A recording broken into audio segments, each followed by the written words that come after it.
Salut, je suis contente de vous retrouver aujourd'hui pour notre série Sentez-vous bien.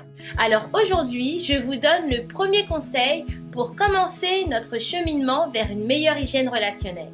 Donc, pas numéro 1, il s'agit de prendre conscience de son propre style de communication. Alors, repensez à votre dernière dispute. Je sais, c'est pas très agréable, mais on va l'analyser. Quel type d'ingrédients y avait-il dans votre échange?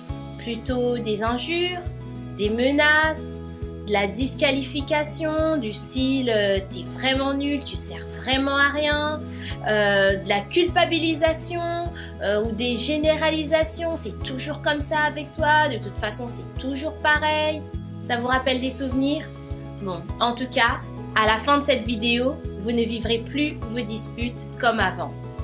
Parce que ce genre d'interaction, ce genre d'ingrédients, disputes, menaces, dévalorisation, ça entraîne des échanges qui ne laissent pas indifférents sur le plan émotionnel. En fait, ce type d'interaction place les acteurs dans un rapport dominant-dominé. Il y a donc un rapport de force qui se produit. L'un voulant exercer son autorité, son pouvoir, et l'autre subissant ou réagissant pour renverser ce rapport qui le désavantage. Non, non, non, la communication n'est pas un ring, ce n'est pas un lieu de combat où on attend un vainqueur et un perdant. Et puis, quand on réfléchit bien, est-ce qu'on doit réellement être vainqueur sur son conjoint, sur sa copine, sur son copain, sur ses enfants, sur ses collègues? Je ne pense pas. La vraie question qui se cache derrière cette dispute, aussi légitime soit-elle, c'est qu'est-ce qui vous pousse à vous adresser ainsi à votre interlocuteur? Qu'est-ce qui se cache derrière l'utilisation de ces mots en ce qui vous concerne? Alors que vous ayez un profil plutôt dominant du style « non, non, moi je me laisse pas faire » ou alors un tempérament plutôt dominé, du style tant pis, je laisse tomber, mais ça a tendance un peu à vous effacer, vous abîmer, vous faire du tort. Je vais vous donner 3 conseils pour les 2 profils qui vous aideront à sortir de ce rapport. Alors, conseil numéro 1, examinez votre propre responsabilité. Est-ce que vous vous étiez exprimé clairement? Est-ce que vous vous étiez assuré de la compréhension de votre interlocuteur? Est-ce que vous n'avez pas interprété le message de votre interlocuteur?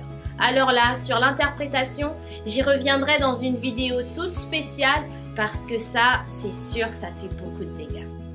Ensuite, conseil numéro 2, décryptez votre propre ressenti. En fait, il faut vraiment être à l'écoute de ce que vous ressentez. Est-ce que vous êtes en train de rapporter une émotion que vous vivez, que vous ressentez et qui n'a rien à voir avec votre interlocuteur et que pourtant vous replacez dans le contexte de la communication?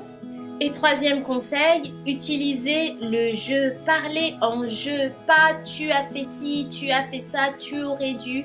L'autre n'est pas dans votre tête, alors parlez à partir de votre personne. Et maintenant, si vous avez plutôt tendance à prendre la position du dominé, à avoir la position basse dans vos disputes, écoutez ceci. La première chose, refusez toute disqualification, toute menace, toute injonction. Vous avez le droit au respect comme n'importe quel autre être humain. Une fois que vous avez fait ça, contextualisez le problème.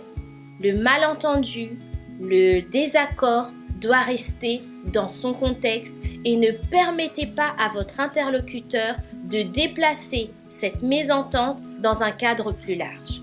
Et puis 3e, vous de votre côté, ne tombez pas dans le même scénario que votre interlocuteur en répondant à des menaces, par des injonctions, des injures. Non, utilisez le jeu aussi parce que l'autre n'est pas dans votre tête et a besoin de comprendre ce qui a fait que vous en êtes arrivé là. Alors, la communication interpersonnelle porte bien son nom. Elle se produit entre personnes, entre êtres humains. Alors, mon conseil, Ne vivez plus vos disputes comme un rapport de force. Prenez votre place d'être humain d'égal à égal et échangez en toute sérénité. Alors j'espère que cette vidéo vous aura permis de prendre conscience de votre style de communication. Il y en aura d'autres qui vont suivre. Je vous dis à très bientôt. Sentez-vous bien.